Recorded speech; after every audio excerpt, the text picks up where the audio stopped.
అందరికీ నమస్కారం. నేను మీ కిరాకార్పిని. నిన్న కొడాలి నానికి లుకౌట్ నోటీసులు జారీ చేశారు. గుడివాడ మాజీ శాసనసభ్యుడు మాజీ మంత్రి అయినటువంటి గుట్కా కొడాలి నానికి లుకౌట్ నోటీసులు జారీ చేశారు. అంటే ఓడరేవుల దగ్గర కానీ, అంటే నీటి సరిహద్దుల ఓడరేవుల దగ్గరికి, అదేవిధంగా కూడా ఎయిర్పోర్ట్లకు కూడా ఆన్లైన్లో లుకౌట్ నోటీసులు జారీ చేయడం జరిగింది. దేశ సరిహద్దులు దాటి ఇంకో దేశంకి వెళ్ళనీయకుండా, అనుమతులు లేకుండా కూడా ఆపేయమని చెప్పి కూడా ఉత్తర్వులు జారీ చేశారు. అదేవిధంగా ఈ మధ్యకాలంలోనే కొడాలి నానికి గుండెకి శస్త్రచికిత్స చేశారు. ఆ తర్వాత మెరుగైన చికిత్స కోసం నేను ఫారిన్కి వెళ్ళాలి, ఇతర దేశాలకు వెళ్ళి చూపించుకోవాలి అనే నేపథ్యంలో అనేటువంటి ముసుగులో తప్పించుకుందామనే ప్రయత్నం కూడా చేస్తున్నాడని కూడా బయటపడింది.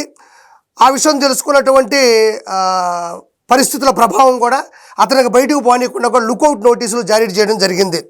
ఎందుకు కొడాలి నానికి లుకౌట్ నోటీసులు జారీ చేశారు అంటే, ఏదో కక్ష సాధింపు కోసమో, ఏదో అతను లోపల వేయాలని కాదు.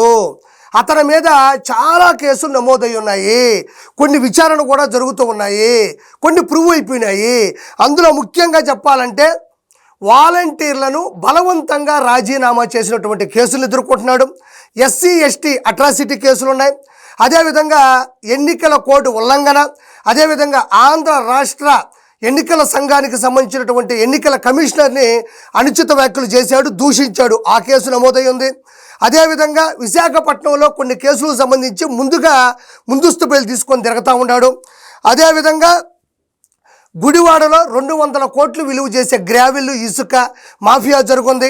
అదేవిధంగా రావి వెంకటేశ్వరరావు గారి పార్టీ కార్యాలయం మీద కూడా పెట్రోల్ పోసి తగలబెట్టి దాడులు చేపించాడు. అదేవిధంగా గుడివాడ మండలం మల్లాయిపాలెం జగనన్న కాలనీకి సంబంధించినటువంటి మెరక పేరుతో కొన్ని కోట్ల రూపాయలు దోపిడీ చేశాడు. ఇవి కాకుండా మైన్స్ అక్రమాలు, దౌర్జన్యాలు, బెదిరింపులు, భూ కబ్జాలు, ఇలాంటివి ఇంకెన్నో కోకొల్లలు అన్నీ కూడా తవ్వితే బయటకు వస్తూ ఉన్నాయి. ఇవి చాలా ప్రాధాన్యతను సంతరించుకున్నటువంటి కేసులు. ఈ కేసుల మీద అతనికి లుకౌట్ నోటీసులు జారీ చేయడం జరిగింది. దేశం వదిలి పారిపోకుండా ఇక్కడ ఉండేటట్టు చెయ్యడానికి అనుమతులు జారీ చేశారు. కొడాలి నాని గురించి నేను ఇంకా ప్రాముఖ్యంగా కొన్ని చెప్పాలి. కొడాలి నాని అనే వ్యక్తి మొదటగా 2004, 2009లో కూడా తెలుగుదేశం పార్టీ టికెట్ తీసుకొని 2 సార్లు కూడా గుడివాడ నుంచి శాసనసభ్యుడిగా గెలిచాడు. ఆ తర్వాత వైఎస్ఆర్సీపీలోకి వెళ్ళాడు, అక్కడ కూడా శాసనసభ్యుడిగా గెలిచాడు. అదేవిధంగా మంత్రిగా కూడా పనిచేశాడు, పౌర సరఫరా మరియు వినియోగదారుల వ్యవహారాల మంత్రిగా కూడా పనిచేశాడు. కానీ ఇక్కడ చిక్కు ఎక్కడ వచ్చిందంటే, వైఎస్ఆర్సీపీలోకి వచ్చిన మరుక్షణం నుంచే నారా చంద్రబాబు నాయుడు గారిని, లోకేష్ గారిని, వాళ్ళ కుటుంబాన్ని, మిగతా నాయకులను కూడా దారుణంగా విచ్చలవిడిగా బూతులతో వీరంగం చేశాడు. ఆ బూతులు ఆడవాళ్ళు కాదు, మగాళ్ళు కూడా వెళ్ళారు.